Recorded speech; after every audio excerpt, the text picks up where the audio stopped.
is your position on the prevailing wage issue and Travis County's place in it?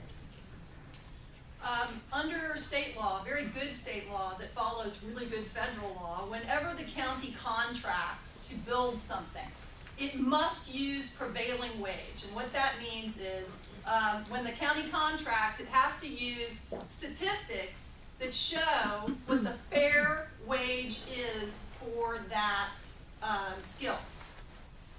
We're required to do that under law, and it's been perfectly fine. We have a very good track record for the cost of our buildings. They don't cost any more than private sector buildings because we have to use prevailing wage.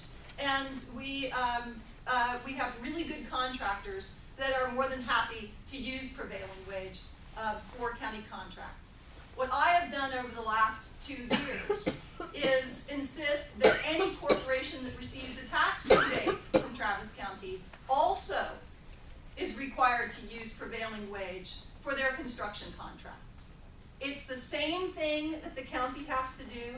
It has not caused us problems or increased the cost of our buildings. And so if a corporation is getting the benefit of preferential tax treatment, I ask and demand in our economic development policy that they have to comply by the same rules that we comply with. In that way, my hope is they will find that it doesn't cost them more to provide a fair wage to construction workers in our community. Construction workers are the most underpaid in Texas than any other state in the union, and there are more fatalities in construction work than in any other state in the union.